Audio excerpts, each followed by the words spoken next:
السلام علیکم ورحمۃ اللہ تعالی وبرکاتہ نحمدہ ونصلی ونسلم علی سیدنا و مولانا محمد رسولہ النبی الامین المکین الحنین الکریم الرؤوف الرحیم وعلی آلہ الطیبین الطاہرین وصحبہ الکرام المتقین المخلصین وجمیع الاولیاء والصالحین وعلینا معهم اجمعین اما بعد وقد قال اللہ سبحانہ وتعالی فی کلامہ العظیم فاعوذ باللہ من الشیطان الرجیم بسم اللہ الرحمن الرحیم منکم من یرید الدنیا ومنکم من یرید الآخرہ اللہ مولانا العظیم وقال اللہ سبحانہ وتعالی الی مقام آخر ان اللہ وملائکتہ یصلون علی النبی یا ایھا الذین آمنوا صلوا علیہ وسلموا تسلیما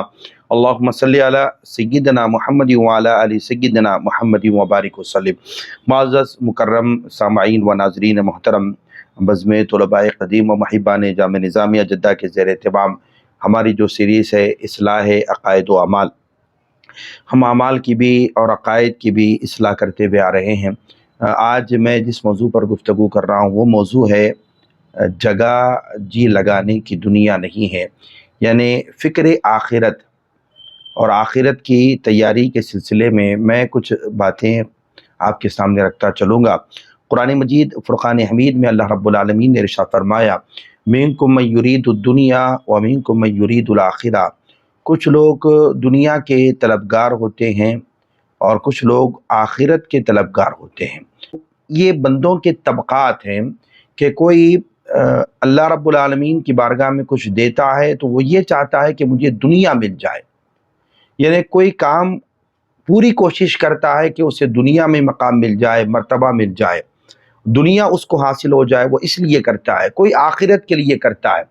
کوئی نہ دنیا کے لیے کرتا ہے نہ آخرت کے لیے کرتا ہے، وہ جو بھی کرتا ہے وہ اس لیے کرتا ہے کہ اللہ رب العالمین کی ذات راضی ہو جائے، اللہ رب العالمین کی رضا کی خاطر وہ کام اختیار کرتا ہے۔ میں نے اس کا مقصد نہ دنیا ہوتی ہے نہ آخرت ہوتی ہے، وہ مقصد اس کا وہ ہوتا ہے کہ اللہ رب العالمین کی ذات اس سے راضی ہو جائے۔ تو ناظرین سامعین محترم، ہمیں چاہیے کہ ہم جو بھی کام کریں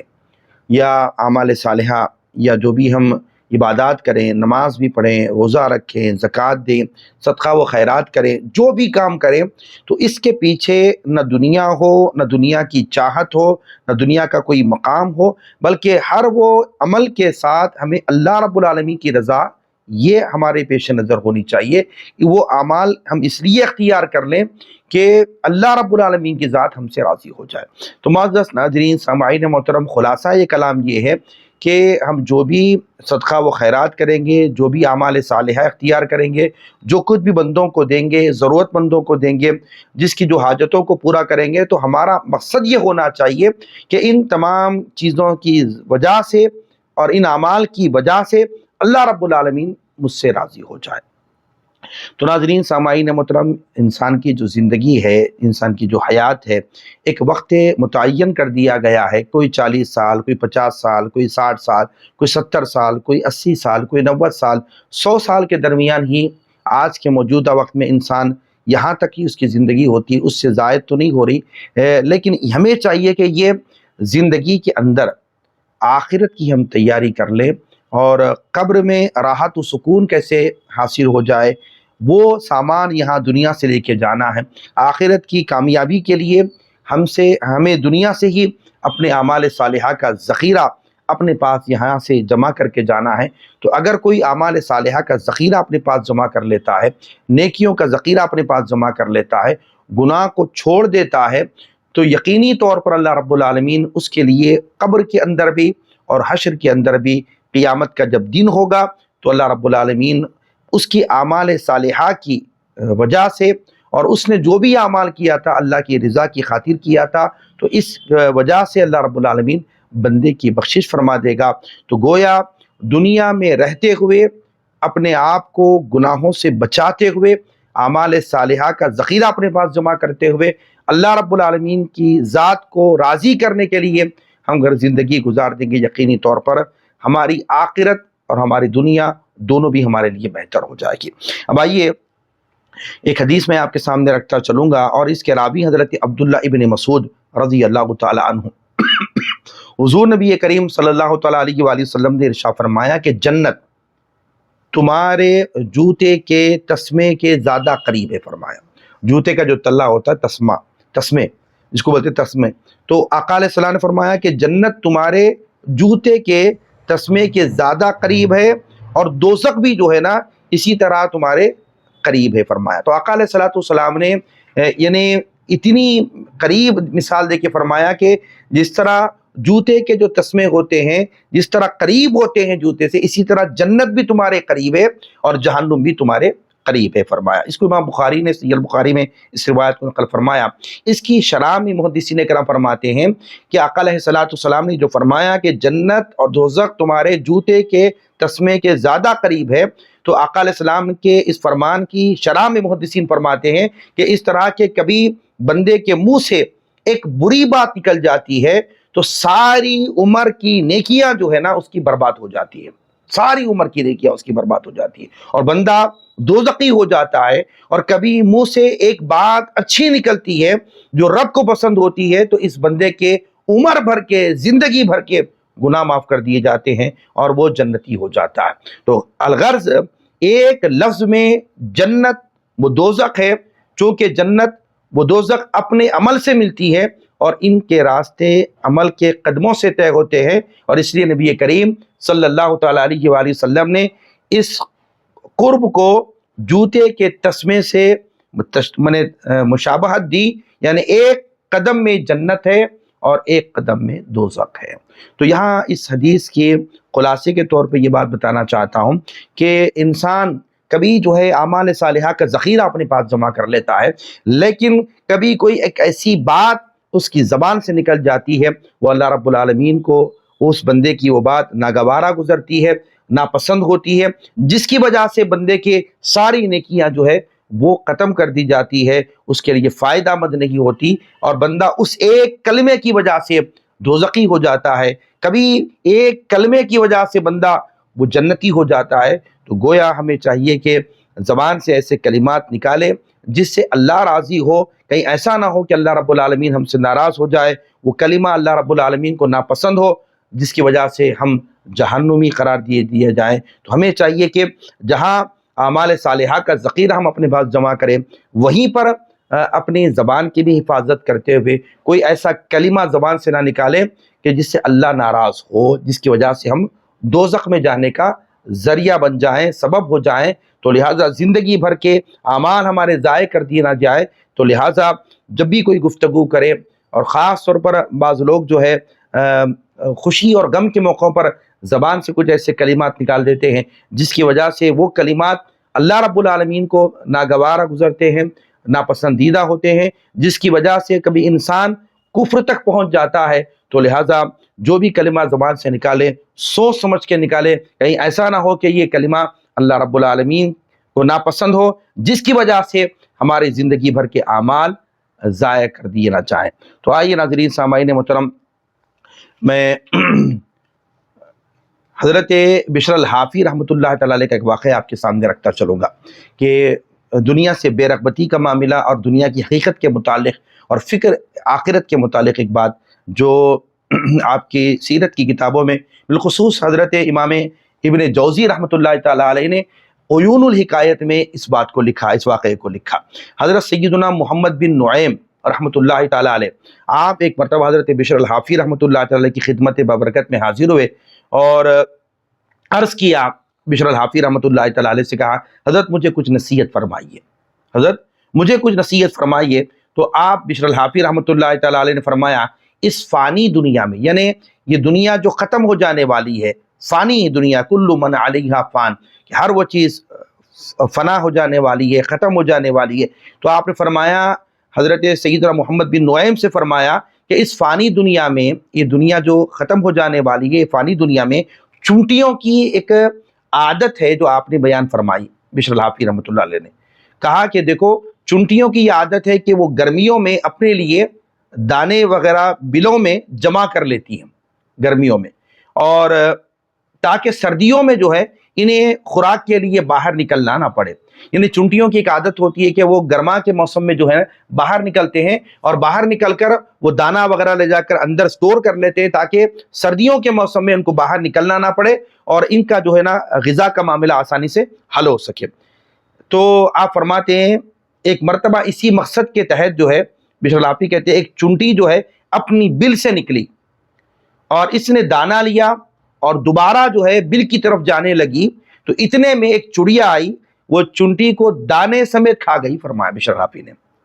وہ کیا کیا, چڑیا نے وہ چونٹی کو دانے سمیت کھا گئی. اب آپ بشر الحافی فرماتے اب نہ تو وہ چیز باقی رہی جس سے وہ چونٹی جمع کرنا چاہتی تھی اور نہ ہی وہ چونٹی باقی رہی جو اپنی جمع کی ہوئی چیز کو کھا لیتی. فرمایا نہ چونٹی باقی رہی نہ ہی اس کا وہ دانہ باقی رہا. تو بشر الحافی رحمۃ اللہ علیہ فرماتے ہیں آپ اس کے بعد آپ یہ بات آپ نے بیان کی تو اس کے بعد حضرت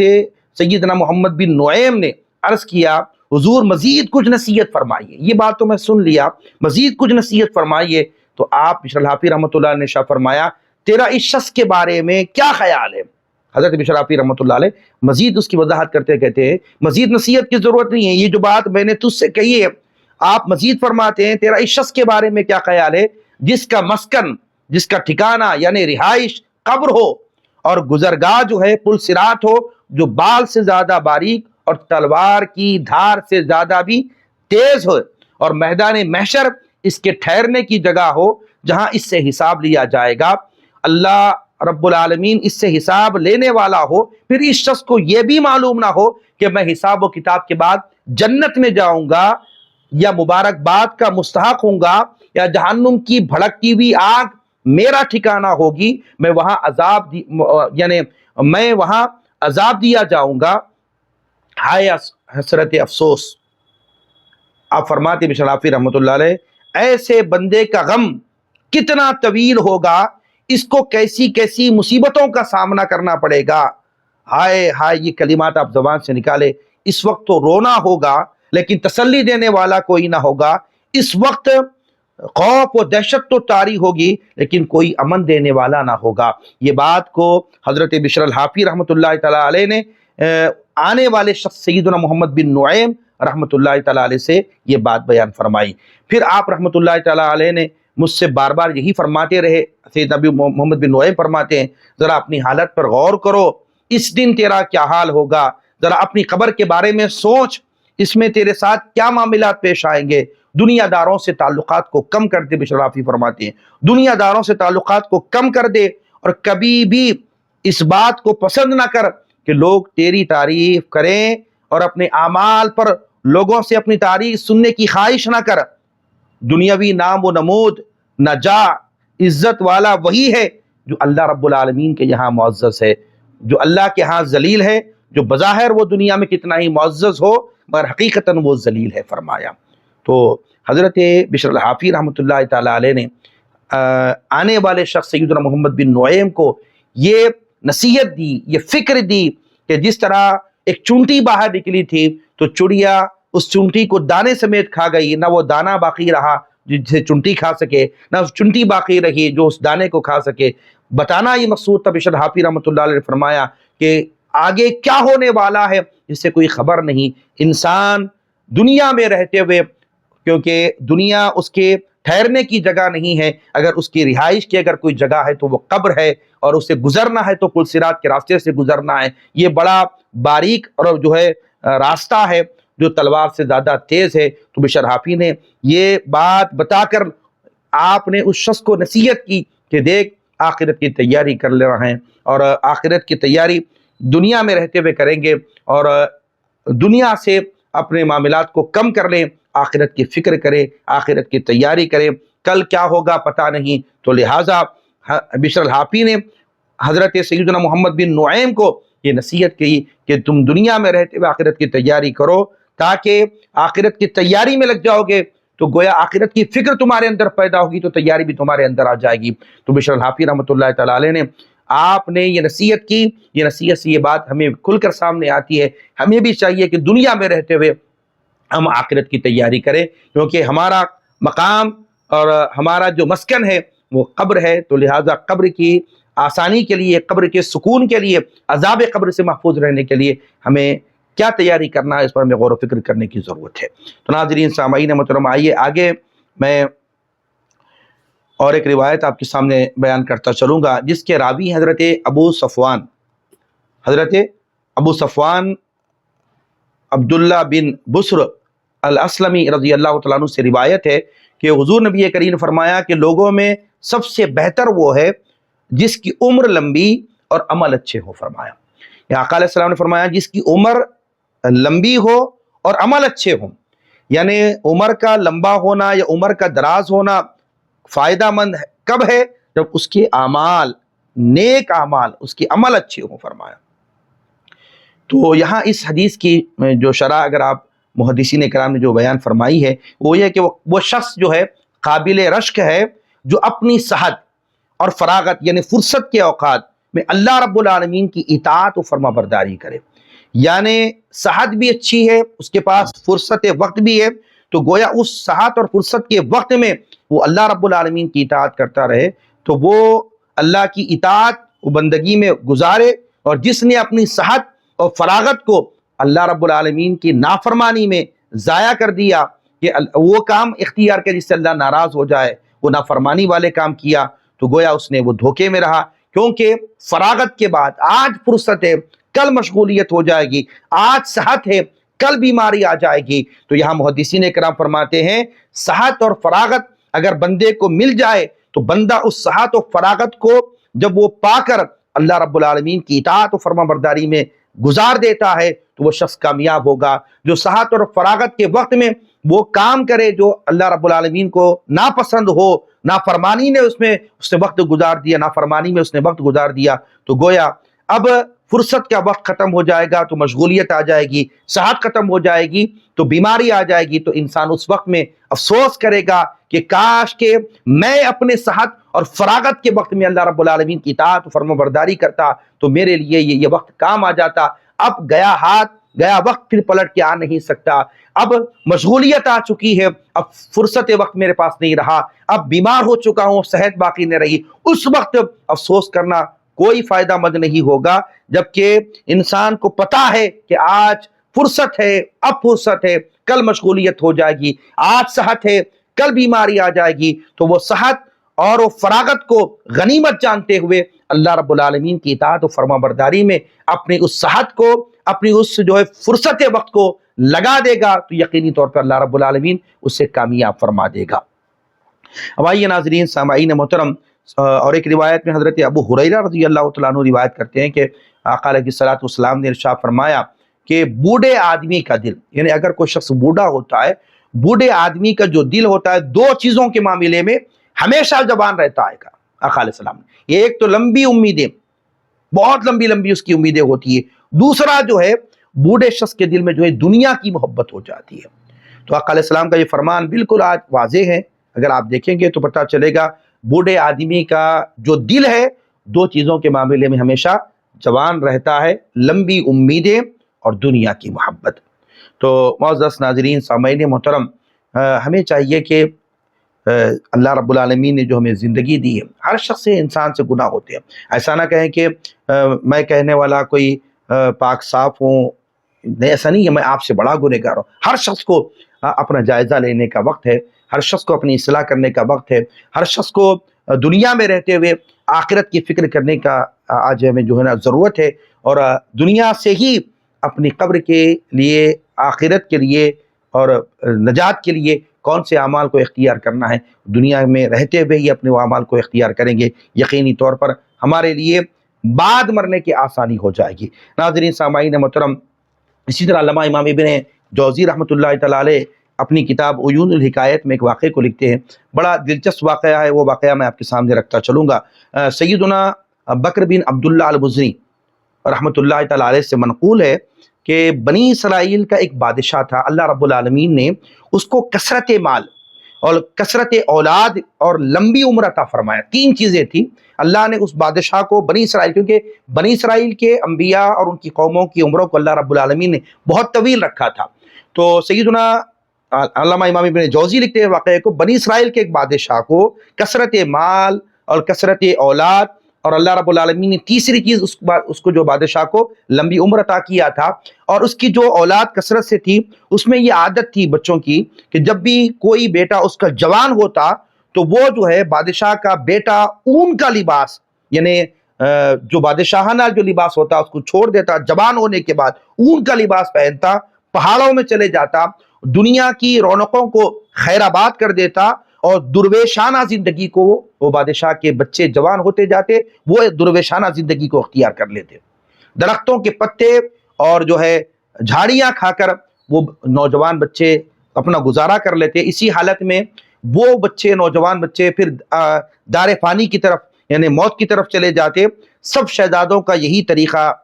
اختیار کیا، سب شہزادوں نے یہی طریقہ اختیار کیا۔ بادشاہ کی عمر بہت زیادہ ہو گئی، اس کے پورے بچے جو ہے اس کی آنکھوں کے سامنے جوان بھی ہوئے اور جنگلوں بیابانوں کی طرف چلے گئے، اون کا لباس پہنے، دنیا کو ترک کر دیا، دنیا کی رونقوں کو چھوڑ دیا، وہ اون کا لباس پہن کر جنگلات اور بیابانوں میں پتے کھا کر زندگی کو بسر کرتے ہوئے وہ موت کی طرف چلے گئے۔ بادشاہ کی عمر بہت طویل تھی، اور اس عمر کے آخری حصے میں اس کو ایک لڑکا پیدا ہوا، تو اس بادشاہ نے اپنی قوم کو بلا کر کہا، اے میری قوم،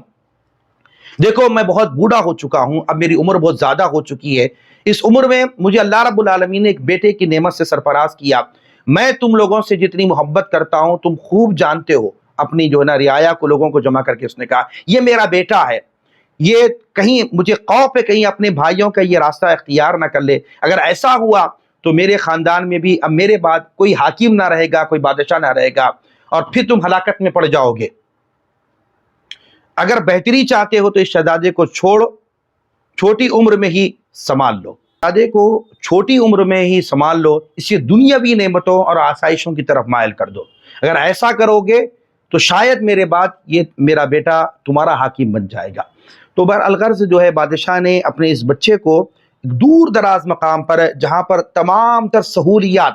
تمام تر آرام و آلائش کے چیزوں کو رکھ کر وہ رعایا کے ساتھ ایک مقام پر اپنے بچے کو چھوڑ دیا، قوم کے لوگوں کو حوالے کر دیا، کہا کہ دیکھو میرے بچے کو اس جگہ سے جہاں تک ایک حد بنا کر، پھر اس کے بعد میں وہ تمام تر آرام و آلائش کی چیزیں اس کے سامنے رکھ دی گئی، تاکہ وہ بچہ جو ہے کہیں باہر جا کر وہ پریشانی کے معاملات کو نہ دیکھے۔ تو بس بادشاہ نے اپنی رعایا کے ساتھ ایک مقام بنا کر بچے کے لیے تمام تر آرام و آلائش کی چیزیں فراہم کر دی، اور آخر کار بچے کو وہاں پر پہنچا دیا۔ بچہ وہیں پہ رہا، اور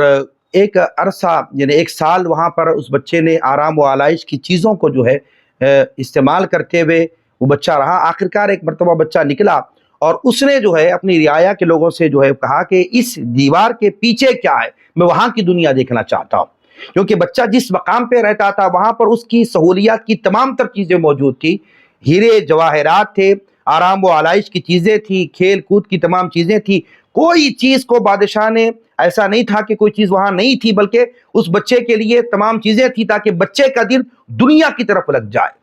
دنیا کی طرف جو بچہ متوجہ رہے، تاکہ کہیں ایسا نہ ہو کہ وہ باہر کی دنیا دیکھ کر دیگر بھائیوں کی طرح وہ بھی دنیا سے بے رغبت نہ ہو جائے۔ تو الغرض جو ہے بچے نے 1 سال کے بعد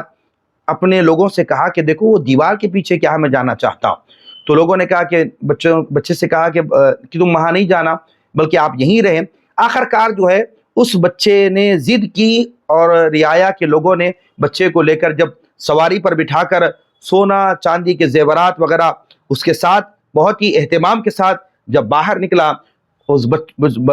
بچے کو لے کر، تو اس بچے نے جب پہلی مرتبہ باہر آنے کے بعد وہاں، کیونکہ وہ جو شاہانہ زندگی اس مقام پر گزار رہا تھا، لیکن جب اس دیوار کے ایک حدود کے باہر جانے کے بعد اس بچے نے دیکھا کہ ایک شخص پر اس بچے کی نظر پڑی، جب باہر نکلا تو دیکھا کہ ایک شخص بہت ہی بیمار شخص نظر آیا، اور بیماری کی وجہ سے انتہائی لاغر کمزور ہو چکا تھا۔ تو اس بچے نے جب اس بیمار شخص کو دیکھا تو پوچھا، اپنے لوگوں سے پوچھا یہ بیماری میں مبتلا کر دیا گیا، پوچھا یہ کیا ہے؟ تو لوگوں نے کہا کہ یہ بیماری میں مبتلا کر دیا گیا ہے۔ شہزادے نے پھر پوچھا کہ اس کی طرح دوسرے لوگ بھی بیمار ہوں گے کیا؟ کیونکہ پہلی مرتبہ زندگی میں اس بچے نے پہلے شخص بیمار کو دیکھا تھا، تو بیمار کو دیکھ کر پوچھا یہ کیا ہے؟ کہا کہ بیمار ہے، کیونکہ اس کو بیماری لگ چکی ہے، یہ بیمار ہو چکا ہے۔ تو اس بادشاہ کے بچے نے، شہزادے نے پوچھا کیا دوسرے لوگ بھی بیمار ہوں گے؟ کیا تمہیں بھی جو ہے بیماری لاحق ہونے کا خوف لگا رہتا ہے؟ لوگوں نے کہا ہاں۔ شہزادے نے پھر پوچھا کیا میں جس سلطنت میں ہوں وہاں بھی یہ بیماری آ سکتی ہے؟ کہا بالکل آ سکتی ہے۔ عقل مند شہزادے نے کہا اے لوگو، تمہاری یہ دنیاوی عیش و عشرت بدمزہ ہے۔ یہ کہہ کر جو ہے شہزادہ غم و علم میں واپس پلٹ آیا۔ جب اس کی حالت بادشاہ کو معلوم ہوئی تو بادشاہ نے کہا فوراً اس بچے کو آرام و آلائش کی جگہ پہ لے کے چلو۔ تو پھر اس کو لے جایا گیا وہاں پر، پھر اس کو آرام و آلائش کی چیزیں دے دی گئی۔ پھر 1 سال بعد پھر بچے نے کہا کہ میں پھر دوبارہ باہر جانا چاہتا ہوں۔ پھر وہ بچے کے جو ہے نا اسرار پر جو ہے دوبارہ باہر لے کر گیا، اور باہر جب لے جایا گیا تو پھر اس بچے نے جب دوسری مرتبہ جب باہر جانے کے بعد ایک بوڑھے پر اس کی نظر پڑی تو بڑھاپے کی وجہ سے اس کا حال بہت برا تھا۔ منہ سے جو ہے نا رال ٹپک رہی تھی، تھوک جر رہا تھا، جسم کانپ رہا تھا۔ تو اس وقت میں اس شہزادے نے جب اس کی حالت دیکھی تو پوچھا اسے کیا ہوا؟ اپنی رعایا کے لوگوں نے کہا حضور ایام جوانی گزر کر اب یہ بڑھاپے کے جو ہے نا دہلیز پہ پہنچ چکا ہے۔ شہزادہ نے کہا کیا دیگر لوگوں پر بھی یہ مصیبت میں، کیا دیگر لوگ بھی اس طرح بوڑھے ہوں گے، ان پر بھی یہ بیماری اس طرح کی یہ کیفیت طاری ہوگی؟ کیا ہر شخص بڑھاپے سے ڈرتا ہے؟ لوگوں نے کہا ہاں، ہر شخص جو ہے نا بڑھاپے سے ڈرتا ہے۔ شہزادے نے کہا تمہاری یہ عیش و عشرت کتنی بدمزہ اور کیسی بھیانک ہے، کسی ایک کو بھی اس کے فساد سے چھٹکارا نہیں۔ یعنی بوڑھے ہونے کے بعد یعنی یہ چیز آئے گی، تو لہٰذا جو ہے اس شہزادے نے کہا کہ جو ہے میں بہت مغموم و پریشان ہوں اس بوڑھے کو دیکھ کر کہ زندگی کے اس حصے میں پہنچنے کے بعد انسان اتنی جو ہے نا کمزوری کو محسوس کرتا ہے کہ منہ سے جو ہے نا اس کی رال ٹپک رہی ہے اور اس کے اندر جسم میں کپ کپاہٹ ہے، تو گویا یہ عیش و عشرت کس کام کی، یہ جو ہے نا مزہ کس کام کا۔ پھر اس بادشاہ کے بعد کو یہ بات پہنچائی گئی تو بادشاہ نے کہا کہ میرے بیٹے کو پھر دوبارہ آرام و آلائش کی چیزوں میں رکھ دیا جائے۔ پھر اس کو آرام و آلائش کی جو ہے نا چیزوں میں رکھ دیا گیا۔ پھر 1 سال گزرنے کے بعد پھر بادشاہ کے بیٹے نے ضد کی کہ مجھے پھر باہر جانا ہے۔ تو پھر وہ سپاہیوں کے ساتھ جب باہر لے جایا گیا تو دیکھا کہ کچھ لوگ ہیں ایک جنازے کو اپنے کاندھوں پر اٹھائے لے جا رہے ہیں۔ شہزادے نے لوگوں سے پوچھا یہ شخص چارپائی پر اس طرح کیوں لیٹا ہوا؟ کیونکہ اس بادشاہ کے بیٹے نے زندگی میں پہلی مرتبہ جو ہے اس جنازے کو دیکھا تھا کہ جو چارپائی پہ لیٹا ہوا جس کو لوگ اٹھا کے لے جا رہے تھے۔ لوگوں نے کہا یہ شخص موت کا شکار ہو چکا ہے۔ شہزادے نے پوچھا موت کیا چیز ہے؟ مجھے اس شخص کے پاس لے چلو۔ شہزادے کو مردے کے پاس لے جایا گیا۔ لوگوں اس سے کہو یہ بیٹھ جائے۔ بادشاہ کے بیٹے نے کہا، شہزادے نے کہا لوگوں اس سے کہو یہ بیٹھ جائے۔ لوگوں نے کہا حضور اس میں بیٹھنے کی طاقت نہیں۔ شہزادے نے کہا اس سے کہو کہ بات کرے۔ لوگوں نے کہا موت نے اس کی زبان بند کر دی ہے، اب یہ ایک لفظ بھی بول نہیں سکتا۔ شہزادے نے پھر پوچھا اب تم اسے کہاں لے جا رہے ہو؟ لوگوں نے کہا قبر میں دفنانے کے لیے لے جا رہے ہیں۔ شہزادے نے پوچھا اس کے بعد پھر کیا ہوگا؟ لوگوں نے کہا موت کے بعد حشر ہوگا۔ پھر شہزادے نے پوچھا حشر کیا ہے؟ لوگوں نے کہا حشر وہ دن ہے، اس دن سب لوگ اللہ رب العالمین کی بارگاہ میں کھڑے ہوں گے، اللہ رب العالمین فیصلے فرمائے گا، انسان کے اعمال کا جائزہ لیا جائے گا، اچھے برے اعمال کا بدلہ اس دن دیا جائے گا، اور اس دن ہر شخص سے ذرے ذرے کا حساب لیا جائے گا۔ شہزادے نے کہا کیا اس دنیا کے علاوہ بھی کوئی ایسا جہاں ہے جہاں تم دنیا کو چھوڑ کر چلے جاؤ گے؟ لوگوں نے کہا ہاں، دنیا میں جو بھی آیا ہے اسے آخرت کی طرف ضرور کوچ کرنا ہے۔ یہ سن کر شہزادہ گھوڑے سے نیچے اتر آیا اور نیچے اتر کر زمین کی خاک کو اپنے چہرے پہ ملتا جاتا، روتا جاتا، اپنے چہرے کو مٹی سے رگڑتا جاتا۔ پھر اس نے روتے ہوئے کہا اے لوگو مجھے یہ خوف لاحق ہو گیا ہے، جس طرح یہ شخص موت کا شکار ہوا ہے اسی طرح مجھے بھی اچانک موت آ جائے گی اور میں دیکھتا ہی دیکھتا رہ جاؤں گا۔ اس کے بعد اس شہزادے کی حالت بگڑ گئی، منہ سے خون نکلنا شروع ہو گیا۔ لوگوں نے اسے اٹھا کر ان کے والد بادشاہ وقت کے پاس لے جایا گیا۔ بادشاہ کے سامنے جب بیٹے کو پیش کیا گیا، شہزادے سے کہا اے میرے لال تم اتنے خوفزدہ کیوں ہو؟ بادشاہ نے کہا، والد نے کہا اپنے بیٹے سے اتنے خوفزدہ کیوں ہو؟ یہ رونا کس لیے؟ شہزادے نے کہا ابا حضور اس دن کے خوف سے رو رہا ہوں جس دن ہر ایک کو اچھے برے اعمال کا بدلہ دیا جائے گا۔ پھر شہزادے نے اون کا لباس منگوایا، پہن کر آج رات میں اس محل کو چھوڑ کر چلا جاؤں گا۔ پھر واقعی آدھی رات کے وقت میں شہزادہ اپنے محل سے باہر نکلا اور اپنے ہاتھوں کو اللہ رب العالمین کی بارگاہ میں اٹھا کر یہ دعا کی ہے میرے پروردگار میں تجھ سے ایسی زندگی مانگتا ہوں جس میں میرے سابقہ زندگی کے آسائشوں میں کچھ نہ ہو، اور میں پسند کرتا ہوں چاہے دنیا ادھر سے ادھر ہو جائے، مگر میں لمحہ بھر کے لیے بھی دنیاوی آسائشوں کی طرف نظر نہ کروں۔ پھر وہ شہزادہ تمام دنیاوی آسائشوں اور نعمتوں کو خیر آباد کہہ کر اخروی نعمتوں کے حصول کے لیے جنگل کی طرف روانہ ہوا۔ حضرت سیدنا بکر بن عبداللہ رحمۃ اللہ تعالیٰ اس حکایت کو نقل کر کے فرماتے ہیں، یہ شہزادہ گناہوں کے خوف سے دنیاوی نعمتوں کو چھوڑ کر چلا گیا، حالانکہ اسے معلوم نہ تھا کہ کس گناہ کی کتنی سزا ہے، اس شخص کا کیا حال ہوگا جو دردناک سزائیں جانتے ہوئے بھی گناہوں سے کنارہ کشی نہیں کرتا، نہ گناہوں پر شرمندہ ہوتا ہے، نہ ہی توبہ کی طرف مائل ہوتا ہے۔ تو معزز ناظرین سامعین محترم، اس واقعے سے یہ بات ملتی ہے کہ بادشاہ کی کل اولاد جوان ہو کر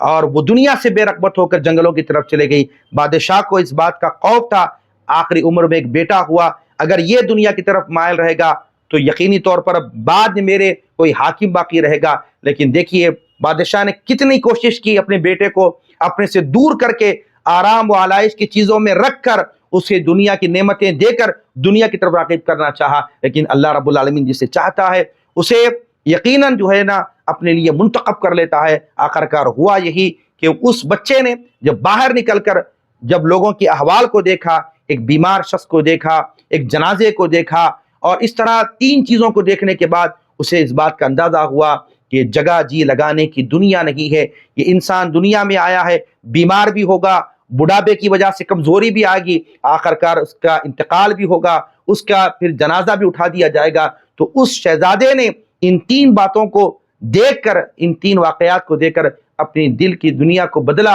اور آرام و آلائش کی چیزوں کو چھوڑ کر وہ اللہ رب العالمین کی طرف نکل گیا، اللہ کی ذات کو راضی کرنے کے لیے نکل گیا۔ تو الغرض معزز ناظرین سامعین محترم، ہمیں بھی چاہیے کہ ہم دنیا میں رہتے ہوئے آخرت کی تیاری کریں، گناہوں سے اپنے آپ کو بچائے رکھیں، اللہ رب العالمین کی رضا کی خاطر ہم کام کریں، اعمال صالحہ کا ذخیرہ ہم اپنے جمع کرنے کی کوشش کریں۔ اللہ رب العالمین کی بارگاہ میں دست دعا ہوں، پروردگار عالم ہم سب کو میرے مولا کہنے اور سننے سے زائد عمل کرنے کی توفیق عطا فرما، وما علینا الا البلاغ۔